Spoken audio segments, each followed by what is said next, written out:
Salut les frères, c'est DMF. C'est Ndika Banga. Et aujourd'hui, on a, parce ça fait 1 heure, on parle déjà en off. Ça fait 1 heure, ouais. Ça fait 1 heure, on a, c'est pas un invité spécial. C'est une légende spéciale. C'est une légende spéciale. Une légende spéciale. Ça, j'aime beaucoup. C'est une légende spéciale. Ouais. On a anciennement appelé Djibil. Maintenant, appelé Percy. Voilà. Les résistes. Il est avec nous. Ah oui. Il est avec nous. Yes, les frères. C'est comment? Ah, ça fait super plaisir d'être là, ça va, et vous-même? Ouais, Joe, nous, on est très contents de t'accueillir. Ouais, ça fait plaisir. Pour la petite histoire, on devait déjà se capter avant. On s'est capté à nouveau. Et maintenant, on va le faire. Ah bah oui. Maintenant, on va le faire. Mais on va commencer directement. Vous voyez la technique. Ça, je dis, je déteste le parti technique. Ouais, c'est ça. Là, Régie, là, déjà, ça... là, ça chauffe. Mamie, on est bon? C'est bon? C'est bon? C'est bon, hein? Ok, c'est bon, parfait. Bon, on va rentrer directement dans le vif du sujet. Et déjà, c'est une question large, hein. Mais qui es-tu? Comment tu as commencé? On va commencer comme ça. Parce que vu qu'on a eu beaucoup d'infos là lors des discussions, on va recadrer. Qui je suis? Écoute, Djibil, anciennement, appelé le cerveau aussi, d'Aipswag. Aujourd'hui Percy, et qui est le Hermano ou Persiflo, ou le Mouvement pour certains. Comment je me définis? Ben écoute, je pense que je suis un artiste dans l'âme, mais multidisciplinaire aujourd'hui, je pense. Dans le sens où j'ai pu explorer différentes facettes de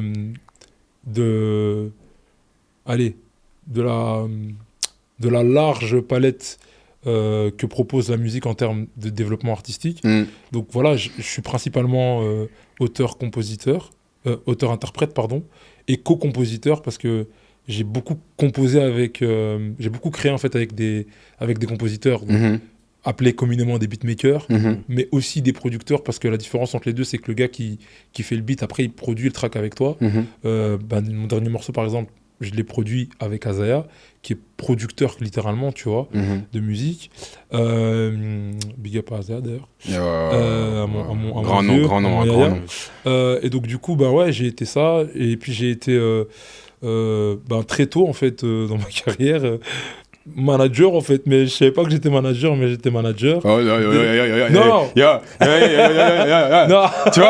Tu vois, il veut prendre déjà l'autoroute. Non, voilà, mais manager, DA, donc directeur artistique, et j'ai été chroniqueur aussi radio pendant une bonne année, chroniqueur radio de musique.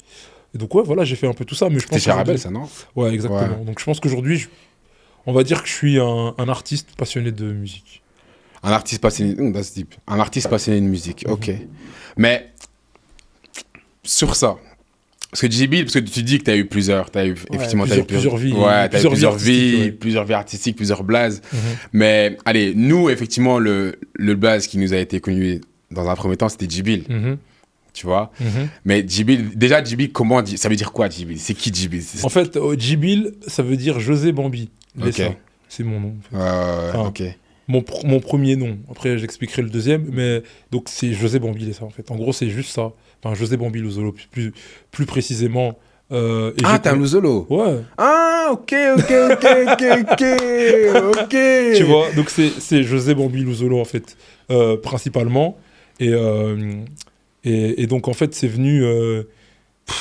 C'est un mix entre mes influences de Jay-Z. Tu vois, à l'époque, le trait d'union, c'était stylé, c'était d'art, tu vois. D'ailleurs, pour la petite histoire, le trait d'union, après, est devenu un point. Parce que j'ai commencé avec Djibil trait d'union. Et puis après, je suis devenu Djibil point. Puis après, je suis devenu Percy. Donc, il y a des gens, à un moment donné, ils m'ont dit, mais frère, c'est comment tu vois. Mais ça me fait rire parce que, voilà, après, on parlera peut-être de ça, mais... comparaison avec P. Diddy parfois, mais c'est le fait aussi de ces changements de blaze un peu. Mais Djibil, c'était ça, et en fait, c'était un gamin qui était amoureux du rap, en fait, tu vois. J'étais vraiment un amoureux du rap, enfin, je le suis toujours, mais Djibil, vraiment, c'était un amoureux du rap et de la musique, et un amoureux du hip-hop, vraiment. C'était la culture hip-hop, vraiment, qui m'animait de ouf à ce moment-là. Et j'ai commencé, Comment elle t'a été introduite d'ailleurs? la musique, moi, en fait, j'ai commencé... Ou même la culture de manière générale, tu vois. Moi, tu vois, à la différence de beaucoup de rappeurs, malheureusement, j'ai pas de grand frère ou de grande sœur qui m'a initié. Donc, j'étais un peu le premier, le pionnier à rentrer dedans. Et je suis rentré dedans comment? Merci à la télévision. En fait, le premier morceau de rap que j'ai kiffé, c'était Regulate. Ok. Warren G et Nate Dogg. Et Nate, ouais. Et en fait, je suis tombé dessus à la télé. J'avais, je crois, 4 ou 5 ans. Je me suis dit, mais c'est une dinguerie ce truc, tu vois, parce que c'était de la G-Funk. Bon, j'ai appris ça après. Mais il y avait un truc, je me dis, mais ça groove. Et en plus de ça, c'est des noirs, tu vois. Parce qu'en fait, à la télé, il n'y en avait pas beaucoup. Tu vois. Ouais, pas beaucoup de En francophone, il n'y en avait pas beaucoup, à part des trucs très quinf ou très caribéens. Et en fait, ça m'énervait un peu qu'on voyait que l'un ou l'autre, tu vois. Et là, c'était un truc jeune, dans lequel je me sentais connecté. Donc, il y a eu ça. Après, il y a eu Coolio Gangsta Paradise. Ok. Tu sais que ce morceau, il me faisait peur, moi. Ouais, parce que c'est dans le noir et tout. Ouais, le gars qui transpire, là. Le clip, là, il faisait peur. Non, il faisait flipper. À un moment donné, il ouvre les yeux. Ouais, non, moi aussi, au début, ça me faisait flipper. Ouais. Mais la musicalité du truc, en fait, moi, c'était vraiment les figures de représentation qui, dans mon subconscient, m'ont marqué, en fait. Ouais. Parce que je voyais peu de représentations de gens qui me ressemblaient à la télé. Et qui faisaient de la musique qui me parlait. Je comprenais rien à l'anglais, mais j'étais connecté, tu vois. Ça, c'était un. Deux, ça, c'était, on va dire, mon premier contact avec le rap, que j'apprécie en tant qu'auditeur. Je n'étais pas en mode je veux rapper, j'avais quoi, 5-6 ans. Et puis j'ai découvert le poème, tu vois, la poésie plutôt, avec le cours de français. En fait, on est sur quelle école, là? On est sur quelle commune? On est sur quelle école? Ça, on est sur 1000 Bruxelles, Saint-Louis. Saint-Louis. Saint-Louis. Tu vois. Là, le nègre. Tu vois. Et cours de poésie. Donc, mais c'est quoi qui t'a plu dans la poésie? C'est quoi? C'est les mots? C'est la façon dont... C'est deux choses. C'est les métaphores. Je crois que c'est les métaphores. C'est vraiment les figures imagées. Okay. En fait, c'est ça que j'ai beaucoup aimé dans la langue française et qui m'a fait tomber amoureux de la langue française. C'est déjà la variété de mots dans le vocabulaire. Ça veut dire que, tu vois, en français, à la différence de l'anglais, un mot a plusieurs sens en anglais, alors qu'en français, tu as un terme avec chaque nuance pour chaque mot. Tu vois, grand, géant, immense, gigantesque, c'est pas la même chose. Il y a une nuance dans chaque mot. Donc, tu es beaucoup plus précis dans ce que tu dis. Ça, c'est la première chose qui m'a fait kiffer. La deuxième chose qui m'a fait kiffer, c'est que, en fait, c'est cette... parce que moi, à la base, je suis quelqu'un de timide. Ok. Même si on ne croit pas. Mais je suis quelqu'un de très timide. Et en fait, c'est le fait de pouvoir dire des choses sans les dire. Ok. Tu vois? Donc, en fait, c'est une manière détournée de dire les choses, une manière imagée de dire les choses, plus poétique, plus imagée, mais sans dire tout simplement j'ai la haine, ou je t'aime, ou je te déteste. Tu diras, quand je te vois, je sais pas, j'ai des papillons dans le ventre. Enfin, tu vois, mais qu'est-ce que tu essayes de me dire, tu vois? Et moi, c'est ce charme qu'il y a dans la formulation qui m'a fait tomber amoureux de la poésie. Et surtout que je pense que les émotions, parfois, elles sont plus faciles à décrire par des images que par des mots, des fois. Tu vois, c'est plus facile de dire j'ai envie de te mettre la tête dans le mur. Tu vas pas le faire, hein, mais ça exprime à quel point tu as la rage. Tu vois, plutôt que juste de dire ouais, je suis en colère, tu m'énerves. Ouais, mais tu m'énerves à quel point? Tu vois, et là, tu vas dire tu m'énerves tellement que j'ai envie de. Et là, tu vas mettre une image. Donc, je trouve que les images, des fois, ça parle mieux que les mots. Tu vois. Et donc, c'est ça que j'ai beaucoup aimé dans la poésie, c'est que ça me permettait d'exprimer mes émotions d'une manière beaucoup plus précise que tout simplement avec des mots. Parce qu'en fait, avec des mots ou des phrases simples. Parce que les mots ou les phrases simples, comment est-ce que je pourrais dire? Elles laissent beaucoup trop place à l'interprétation. Toi, quand je te dis tu m'énerves, c'est en fonction de comment est-ce que toi, tu ressens l'énervement. Alors que si je te dis que j'ai envie de te défoncer, tu vois, une métaphore extrêmement violente, par exemple, même si tu comprends pas tout, tu vas comprendre que c'est grave, tu vois. Donc, à tout le moins, tu comprends quand même jusqu'où je veux en venir, tu vois. Donc, c'est ça que j'ai beaucoup aimé dans la poésie. Et en fait, poésie, mais moi, je faisais pas directement le lien avec la musique, mais le prof de français a directement fait le lien avec la musique. C'est lui qui a fait le lien? Ouais. Tu vois, parce qu'il nous a fait découvrir ça à travers Alain Souchon, Full Sentimental. Ouais, ok. Et en fait, c'est un texte qui est rempli de punchline, en vrai, tu vois. Et je me suis dit, mais c'est une dinguerie ce qu'il dit. Tu vois, quand il dit « il y a une phrase... » Ah, c'était indirectement. Je veux dire, il n'y avait pas une intention bien précise. Okay. Non. Mais c'est moi, je me suis juste dit « Mais purée, quand on nous Claudia Schiffer, qu'est-ce que ça veut dire ? On nous Paul Lutz-Litzer. Mais c'est qui Paul Lutz-Litzer déjà Bon, mais pourquoi est-ce qu'il prend un mot et puis il prend un nom qu'il verbalise, tu vois C'est quoi ce délire, en fait ? C'est quoi ? Et en fait, tu vois, je me suis dit « Mais c'est une dinguerie, en fait, ce qu'on peut faire avec les mots. » Donc, et en plus de ça, en musique. Donc, je me dis « Ah, dinguerie !» Et après, je me suis dit « Mais quelle musique me fait kiffer dans lequel il y a de la poésie. Rhythm and poetry. Rap. Tu vois ? Là, je me suis dit, mais purée, mais le rap, c'est trop stylé. Et en plus de ça, il y avait les codes vestimentaires, les codes culturels. Tu vois ? Et c'est là que je suis tombé dedans, tu vois ? Alors, à la base, j'écoutais pas vraiment les trucs anglais, j'écoutais un peu ce qu'il y avait ici dans le mainstream, tu vois. Je crois que le premier texte de rap vraiment que j'ai compris, c'est Mano. Tu vois ? C'était pas... tu vois ? Mais c'est juste que je me dis, mais bon, il y a un juice en fait, tu vois, les mecs qui débitent des trucs et tout. Après, tu creuses, bam, tu découvres Psychiatre de la rime, tu découvres IM, tu découvres NTM, tu vois, tu découvres les sages poètes de la rue, tu découvres Lunatic, tu découvres Booba. Et là, tu mets pause, tu dis shit, ce gars est fou. Tu dis, ce gars est complètement ouf, tu vois. Et là, tu creuses, et là, ouais, tu vois, là, tu rentres en fait dans le rap, en fait, puis t'as la mafia qu'un free, mais tu rentres dans le rap qui te parle. Et tu vois, moi, en fait, c'est pour ça que j'ai beaucoup saigné Booba. C'est parce que Booba, il est de l'école de la poésie. Il n'est pas de l'école du rap... Enfin, quand je dis l'école de la poésie, c'est l'école de la poésie métaphorique. Il n'est pas de l'école de la poésie strophe, tu vois, qui est très directe. C'est une autre forme de poésie, tu vois, qui est très directe, qui est très précise dans les mots. Mais tu vois, c'est vraiment de la technique de rime où je vais directement à l'essentiel. Tu vois, alors que la métaphore, c'est... Je te balance une image et je laisse ton cerveau imaginer ce qu'il veut imaginer, tu vois. Et en fait, c'est pour ça que moi, j'ai plus été dans cette école-là et que d'autres rappeurs, parfois, sont plus d'autres écoles, etc., Parce que je suis rentré par la poésie, tu vois. Et donc, voilà. Et après, j'ai creusé chez les Français, puis j'ai creusé chez les Ricains. New York, je suis tombé sur New York. Parce qu'en fait, je me dis, mais les Français et tout. Puis en fait, je me dis, mais en fait, le rap français a beaucoup été influencé par le rap de New York, tu vois. Et quand je suis tombé sur le rap de New York, que je ne comprenais pas, c'était fini. Je me dis, mais god damn, c'est quoi ce bordel, tu vois ? Parce que, tu vois, t'étais là, le rap de New York, le rap très technique de l'Est, tu vois, à cette époque-là qui était en vogue, il y avait des Eminem et tout, tu vois, et même quand tu vois, t'écoutes des morceaux comme des Stan, des trucs, tu comprends pas tout. Ouais, bien sûr. Mais musicalement et rapologiquement, il y a une transmission. Tu sens que c'est une dinguerie. Tu te dis, mais le gars ici, je sais pas comment est-ce qu'il dit ce qu'il dit, mais c'est une dinguerie. Et puis au fur et à mesure, tu creuses, tu vois, Jay-Z, puis tu dis, mais pause encore. Pause. T'as dit les deux noms. Tu vois, c'est quoi ce bail encore ? D'où il sort ce type ? Après, tu vois que non, le gars, en plus de ça, il a des marques, il a de l'argent, il est des millionnaires. D'où il sort ce type ? Comment Tu vois, bon, déjà, pourquoi est-ce que j'en ai pas en français ? Mais ça, c'est encore une autre histoire. Mais d'où il sort ce type ? Donc, tu creuses. Et puis après, tu rentres dans tu creuses Jay-Z, tu tombes sur... C'est bon. Tu tombes sur Kanye, et là, c'est grosse pause. Parce que là, vraiment, c'est une grosse influence, tu vois. Kanye ? Ouais, non, je crois Kanye et Lil Wayne, je crois que c'est mes plus grosses influences, tu vois. C'est vrai. Je suis habillé en mauve, frère, quand même. Tu vois. Donc, je pense que... Et tu tombes sur Kanye, et quand je suis arrivé sur Kanye, j'ai vraiment fait pause. Parce que, contrairement peut-être à d'autres rappeurs, j'avais pas...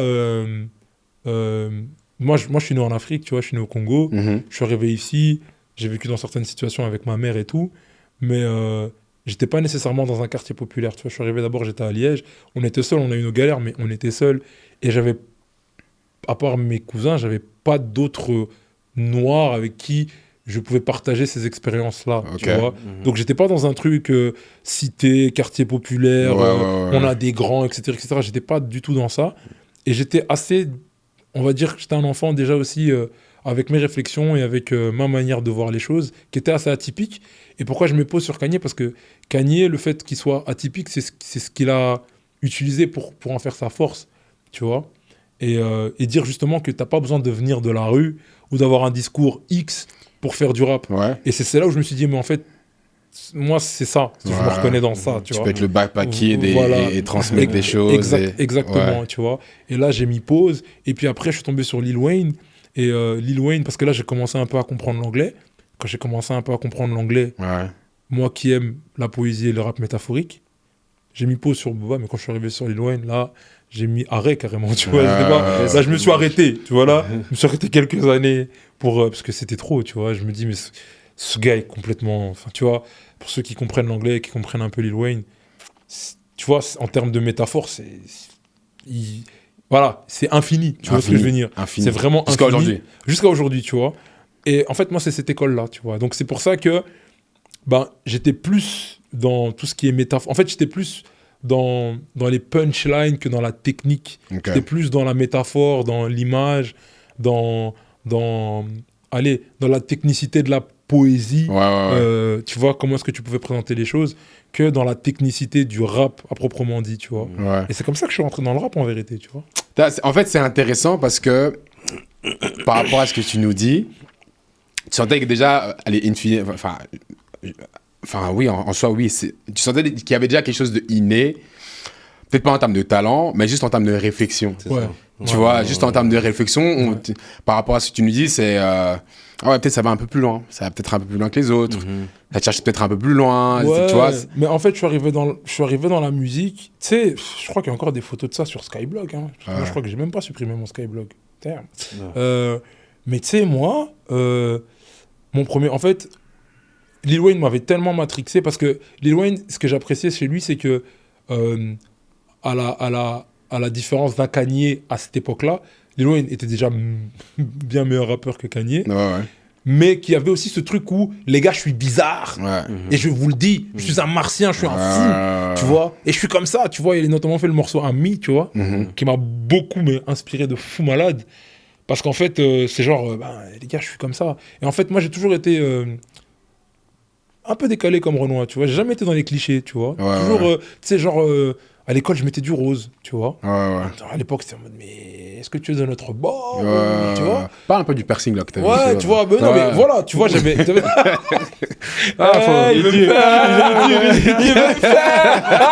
allez, t'inquiète. Tu sais, il y a beaucoup de gens qui seront contents que tu me fasses, parce qu'il y a beaucoup de gens qui ont entendu ce jeu. Dis-toi, ton piercing, là, attends. Et ben justement, tu vois, lui, il m'a tellement matrixé que j'avais fait le piercing ici, tu vois. Piercing... Si, encore le trou, je pense. Parce que vraiment, il y avait j'avais ce truc de... Ouais, en fait, je savais que j'étais différent, tu vois. Pas pour faire genre, mais je sentais bien que dans les codes, dans les trucs, j'avais une autre réflexion, j'avais une autre, peut-être, éducation. J'ai grandi dans un autre contexte, tu vois. J'avais d'autres influences et j'avais d'autres centres d'intérêt, tu vois. Et j'avais une autre sensibilité à la musique, tu vois, par rapport à ce qu'on proposait ici. Je le voyais déjà. Et je pense que ce qui m'a connecté à Kanye, notamment aussi beaucoup, c'était le style vestimentaire. Moi, je suis un gars qui aime bien... je suis congolais, tu me diras, mais j'aime bien... Ce que j'aime bien dans la mode... Enfin, dans la mode... Dans l'aspect vestimentaire, c'est justement pas la mode, c'est le style. Parce que la mode, ça passe. Le style... C'est une expression. C'est une expression. Tu vois. Et en fait, c'est ça. C'était aussi une manière de m'exprimer. Tu vois, c'est ça qui était bien avec Kanye Wayne. C'était un peu 360 au niveau de leur art. C'est genre... J'ai un rap qui est particulier, j'ai une image qui est particulière, j'ai un style qui est particulier. Tu sais, Lil Wayne, c'était un peu le mix rock, tu vois, avec les chaînes skate, là, skate, tout ça. Un Renoir skate, tu vois, avec des locks. Moi, je kiffais, petit slim Converse. Voilà, tu vois, avec Tommy. Il arrivait avec les Supra, on a acheté les Supra. On a acheté fort. Elles étaient rouges, noires. C'est doré même. Moi, j'ai acheté les dorés. Ah, les dorés. J'ai même acheté les dorés. Tu vois, c'était des bails de skater, en fait, mais... tu vois, et en fait ils avaient ce truc de, et moi je me sentais grave connecté à ça, tu vois. En fait c'est super intéressant ce que je me dis, parce que moi j'avais aussi un truc, en off-air on me disait que t'étais un peu le Didi Birdman de la situation, mais en fait, enfin allez, peut-être en termes d'image, mais même en termes d'image, moi comment je me suis entre guillemets connecté à toi, c'est à ce niveau-là. C'est même pas vis-à-vis de la musique de base, clairement, c'est plus à ce niveau-là. Je me dis, mais ce jour, il met des chapeaux, il est assis, il a des crêtes, et puis, tu vois, un jour, il s'habille flashy, un jour, il s'habille pas flashy. Et j'ai toujours été attiré par mais comme tu dis, en fait, par le style. Par le style de Kanye, tu l'as cité, Lil Wayne, tu l'as cité également. Et à chaque fois, en fait, il y avait ce petit truc avec toi qui me disait, mais Même si musicalement, là, j'arrive pas à me connecter maintenant. Il y a un petit truc là. Il y a un truc, ouais.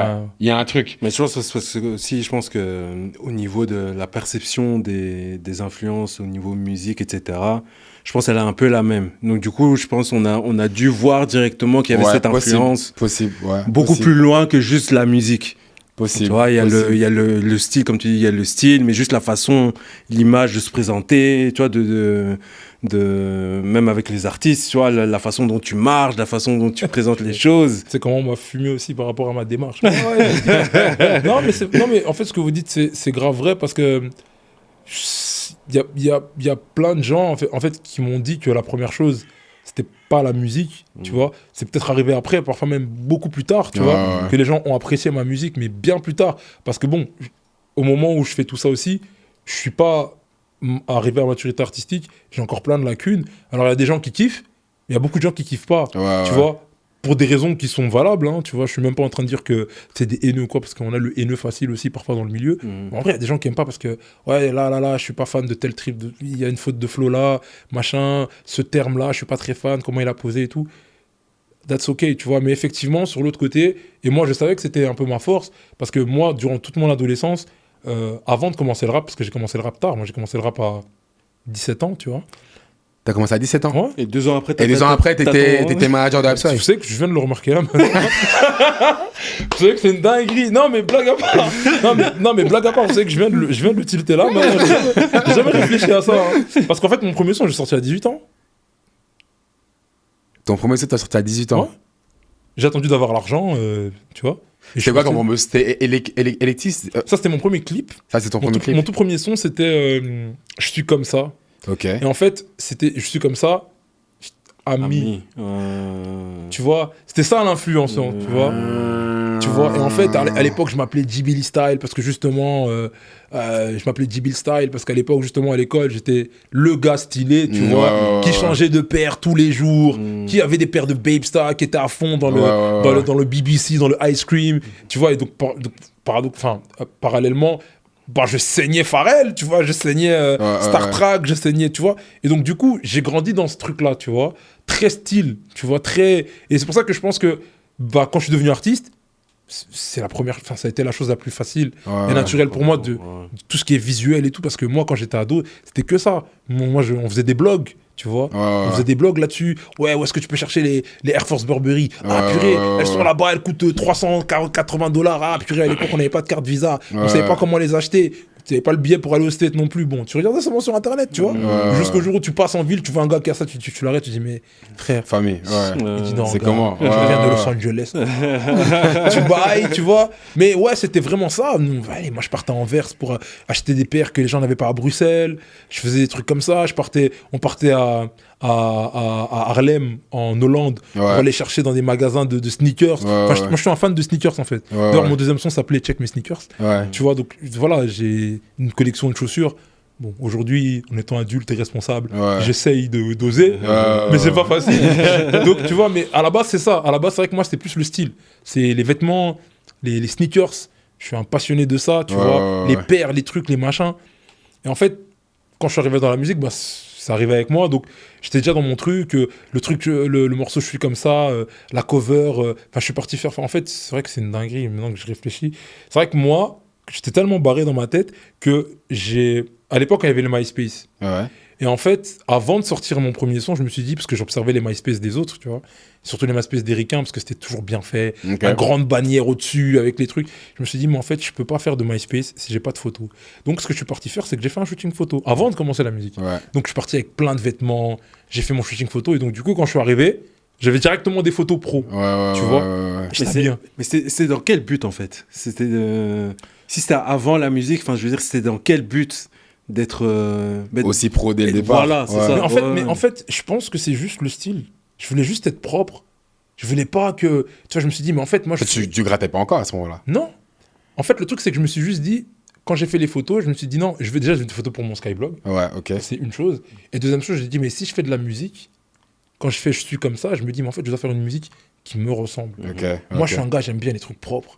J'aime bien, tu vois, tu sors ton clip, c'est carré, ta cover, c'est propre. Tu me dis, le gars, il a travaillé, c'est raffiné, c'est peaufiné, c'est propre. Et donc, je me disais, ben non, moi, si je sors un clip demain, si je sors un son demain, ma cover, là, sur le petit carré, là, le player, là, de Skyrock Music après, mais qui était d'abord sur MySpace, il faut que la petite image, là, on dise, non, mais le gars, c'est propre, tu vois. Et donc, c'est ça. Et c'est pour ça que j'ai mis du temps au début, avant de me lancer, c'est parce que je voulais pas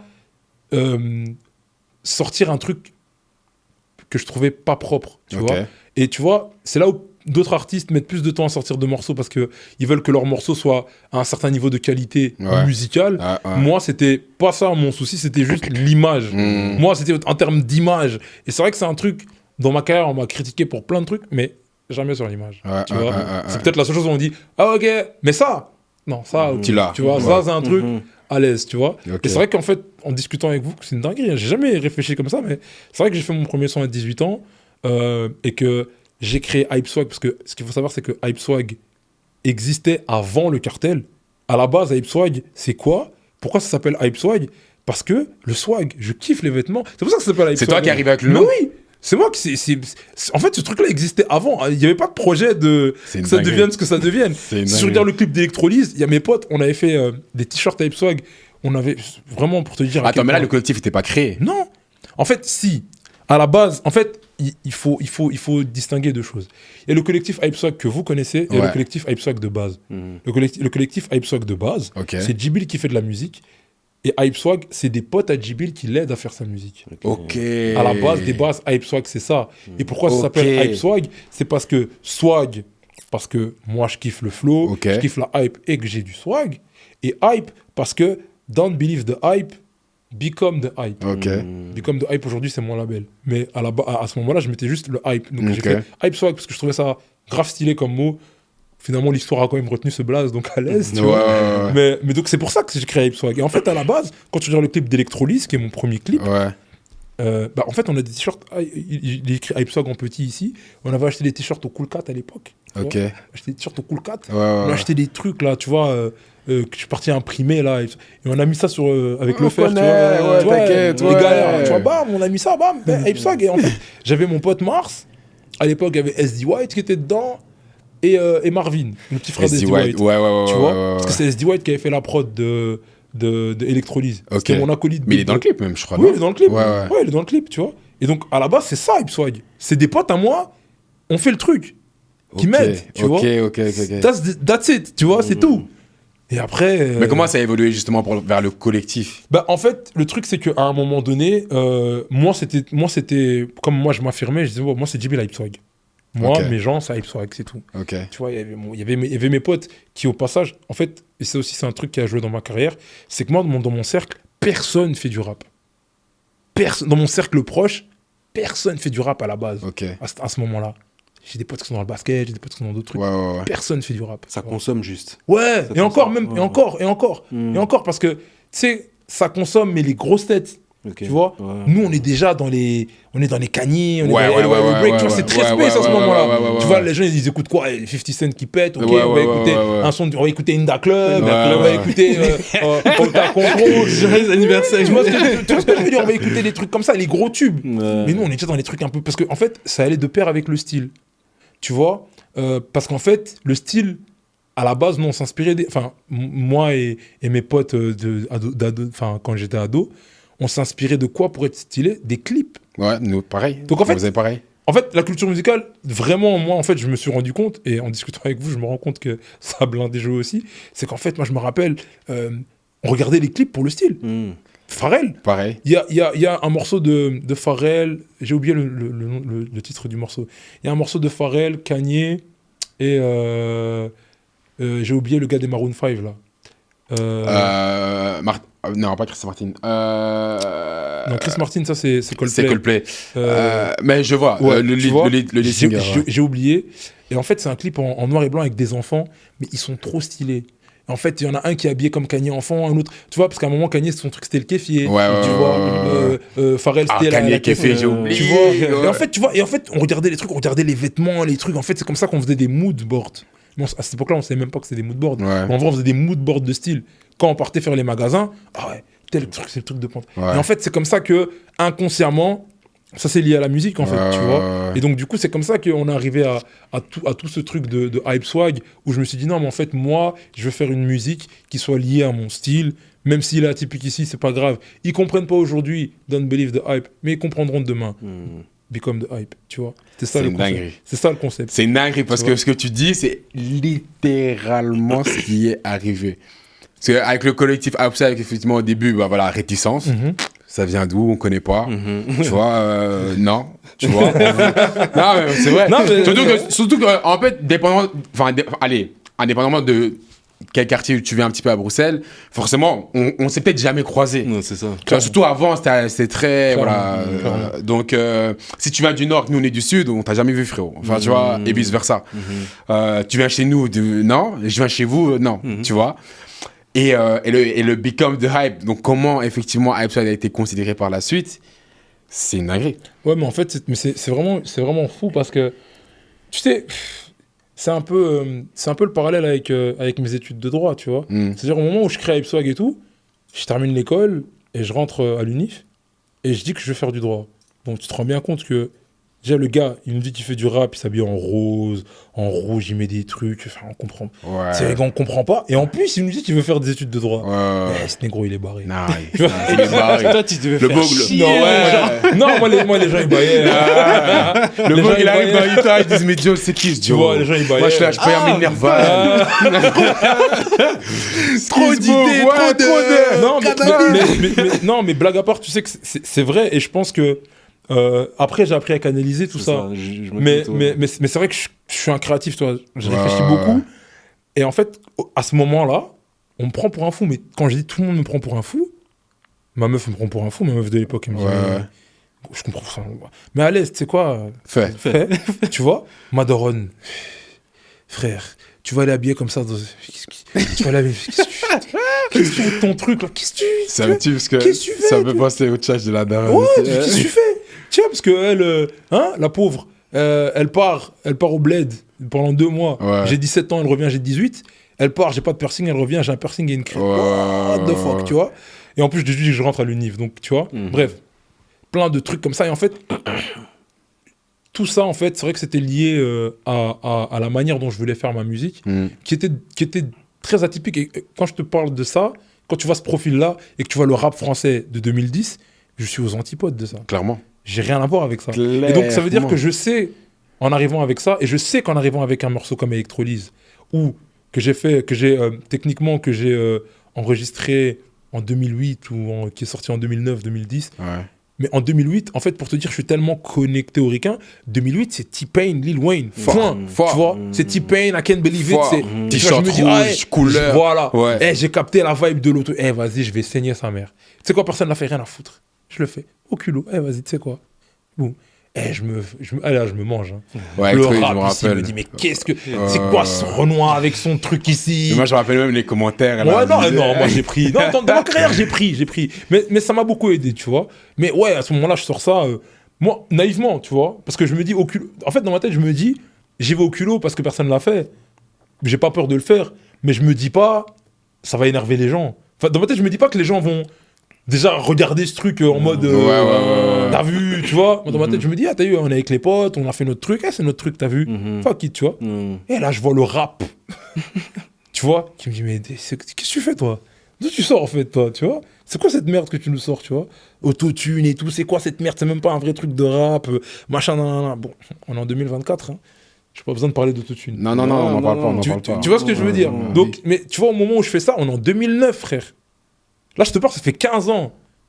Tu vois, je fais ça en 2009, on me tire dessus, et les gens qui me tirent dessus aujourd'hui, ils mettent ils valident des artistes qui ont autotune Maka, tu vois, sans rien dire. Bon, parce que moi, souvent, on me fait passer pour un rancunier, mais c'est pas une question de rancune, c'est juste que j'ai une bonne mémoire. Je vais pas faire le type, j'ai oublié. Non, c'est juste, frangin, aujourd'hui tu dis ça, hier tu disais pas ça. Fact. Tu vois ce que je veux dire? C'est pas de la rancune, c'est juste, c'est réel. Et moi, je te le dis parce que moi, j'ai entre guillemets, vécu les conséquences de ça. Donc, ça m'a impacté d'une certaine manière. Est-ce que c'était volontaire, voulu, pas voulu? Ça, c'est un autre débat. Mais faut pas faire le type, non, j'ai toujours validé l'autotune. Non. frère. C'est pas vrai. Tu vois, t'as baillé ça. Quand t'as baillé ça, moi, je faisais partie des personnes que t'as baillé. Et parfois, et très souvent, c'est ce qui s'est passé aussi dans ma carrière, c'est que les gens, après, ben, ils ont un problème avec toi parce qu'ils ont un problème avec eux. Dans le sens où c'est eux qui veulent pas reconnaître que, en fait, le mec, il avait raison. En vérité, non, lui, non, je le baille. Mais moi, je t'ai rien fait, frère. Moi, j'ai juste fait un truc que t'as baillé qui, à un moment donné, a fonctionné. En fait, c'est pas avec moi que t'as un problème. C'est avec ta prise de décision que t'assumes pas, en fait. Et ta mauvaise prise de décision que t'assumes pas. Et en fait, tu vois, souvent, j'ai été un peu le visage de ça dans plusieurs aspects, tu vois. Et au début, je comprenais pas, tu sais, il y a une... Ouais, je peux dire que c'était une haine. Il y avait une haine sur moi qui était... Enfin, pour moi, la haine n'est jamais fondée. Mais il y avait une haine dont je pouvais comprendre la base. Parce que voilà, ils aiment pas ça, ils aiment pas le truc. Frère, ça m'a jamais empêché de bien que ça dans ma vie. Donc, à l'aise, tu vois. Mais après, il y avait toute une partie d'une haine infondée que je ne comprenais pas. Je me dis, mais attends, tu te rends compte que X a un problème avec toi, que tu dis, mais... Et ça, tu l'as vu plus dans le public ou dans le... Non, dans le milieu. Non. En fait, c'est ça qui est dingue, c'est que dans le public, en fait, j'ai jamais eu de haine. Moi, les gens, en fait, si je fais de la musique encore aujourd'hui, c'est parce que les gens m'ont toujours donné de l'amour, en fait. Tu vois Moi, Hype Swag, en fait, moi, c'est pas le milieu du rap qui m'a exprimé ou rendu ou fait prendre conscience de l'impact d'Hype Swag. Jamais. Mais c'est les gens. C'est les gens. Frère, c'est une dinguerie, tu vois. Moi, je fais un truc. T'imagines, tu fais un morceau en 2012. En 2020, t'es en claquette, tu vas acheter du pain. Le gars qui te vend du pain, il dit « Oh, Djibil, purée, tu sais quoi ?» Et il commence à répéter. Tu sors ton premier couplet de je sais plus quel son. Je me dis « Mais attends. What the fuck ?» Tu vois, moi, je plus ou moins, je jauge mon impact d'une certaine manière. Ouais. Mais tu le sais jamais parce que c'est les gens qui le font, en fait. Tu vois, et du coup, une fois ça arrive là, en 2019, tu vas là-bas, je sais pas, tu vas en TP, à l'UNIF, et tu vois un gars, il te regarde. Il vient de Verviers, il dit « Mais toi, je te connais. » Ah ouais, le cartel. Je dis, oh. Le clash. Je dis, mais au TP, Master, laisse-moi. Ouais. Tu vois, c'est déjà dur. Très dur. C'est déjà dur. Non, en fait, le truc, c'est que tu vois, ça m'est tellement arrivé dans des sphères, elle a rien à voir. Mais vraiment, professionnel, enfin des trucs vrais. Et en fait, je me suis rendu compte, je me suis dit, mais et un jour, c'est un gars qui m'a dit, mais je crois que tu réalises pas l'impact que vous avez eu. Non, Joe. Non. Tous les MP3, tout machin. Je crois que vous réalisez pas. Parce que bon, on n'a pas les chiffres, tu vois, on n'est plus comme à l'époque du stream. Aujourd'hui, on peut recenser certaines choses et tout. Les chiffres de YouTube de l'époque par rapport à ce que c'est aujourd'hui, on sait pas. On sait pas les transposer pour bien les lire. Mais il me dit, mais tu réalises pas. Et en fait, c'est là, au fur et à mesure du temps, que j'ai capté l'impact d'Hype Swag, tu vois, chez les gens, et puis après c'est devenu chez les artistes, parce qu'au début c'était les gens, puis après boum, tu vois, ça fait quand même 15 ans que je suis là, mais il y a un gars, aujourd'hui il a 25 piges, tu vois, il m'écoutait quand il avait 10 ans. Mais en fait, au-delà du fait que vous avez pris du temps effectivement à remarquer l'impact, etc., en fait je crois que je crois que c'est mesuré. Dans le sens où vous, effectivement, vous avez une position en tant qu'artiste, mais nous, on était de l'extérieur. Nous, on a vécu les émotions, tu vois. Vous les avez créées, vous nous les avez données, vous les avez transmis. Mais nous, on a vécu les émotions, tu vois. C'est nous, on était là derrière les ordis. Tu vois, la hype sort. Oh, Joe, on s'envoie des messages, on s'appelle, tu vois. Et le fait que... C'est marrant, parce que Mike nous disait à peu près la même chose. Le fait que vous nous dites ça, en fait, nous, on se dit, mais attendez, les gars, réalisez un peu. On est à Bruxelles. Ouais.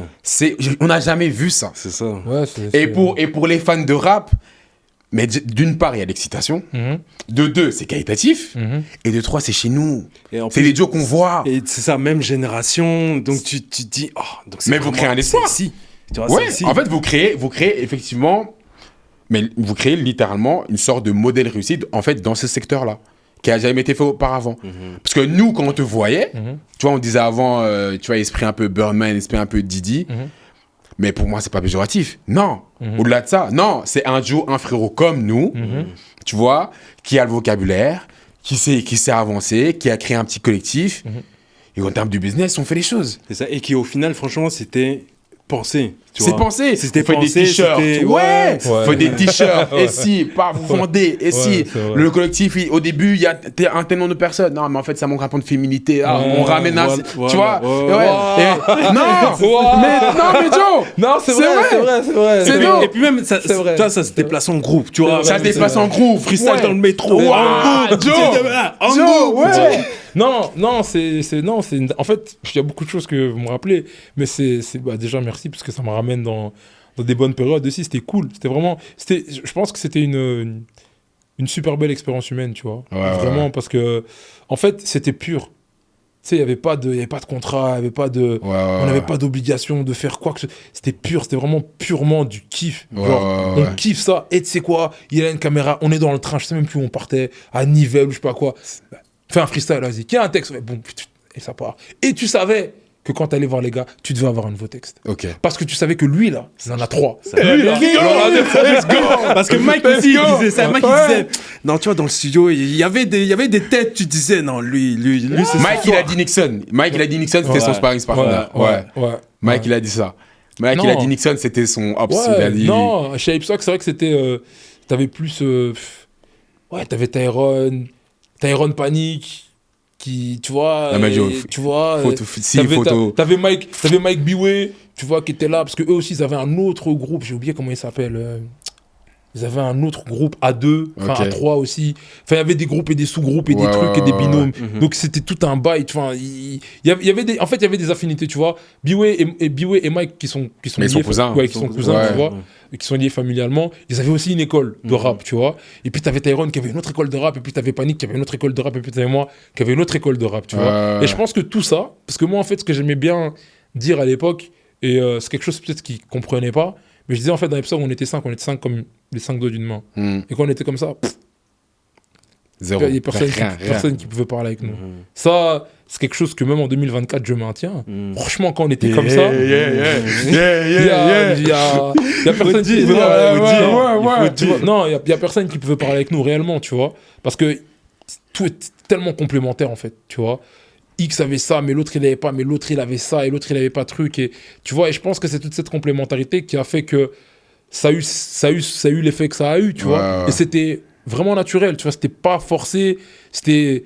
Voilà, il y a beaucoup d'idées où j'ai passé énormément de nuits blanches à analyser des groupes, à me cultiver, tu vois, à lire l'histoire de Young Money, comment Young Money a été créé, comment Cash Money a été créé, c'est quoi la relation entre Cash Money et Young Money, tu vois, bon, dans Young Money, il y a qui, il y a lui, ok, et lui par rapport à Lil Wayne, comment ça se passe, et Lil Wayne, est-ce qu'il est dans tous les albums, oui, non, pourquoi, etc., ok, il y a Drake, il y a Tyga, il y a Nicki Minaj, mais comment ça se passe entre eux, enfin bref, tu vois, j'ai passé des nuits blanches à analyser ça, ok, quand ils sont en tournée, qu'est-ce qui se passe, ok, ils ont toujours du merch avec eux, le merch, c'est quoi du merch, le merch c'est tac, est-ce que nous on a un merch, non on n'a pas de merch, putain, faudrait qu'on ait un merch, qu'est-ce qu'on pourrait faire comme merch, franchement, il y a le bail là, un peu suprême, mais que tout le monde aime bien faire, mais en vérité, on pourrait faire un bail absolument boom, carré, tu sais quoi, fuck les copyrights tant qu'on nous arrête pas, rien à foutre, bam, let's get, tu sais quoi, on fait les t-shirts, c'est bien, mais on arrive en hiver, il fait un peu froid, tu sais quoi, viens, on fait des pulls, on fait des pulls, tu sais quoi, on va faire la première partie de Gandhi à l'ancienne Belgique,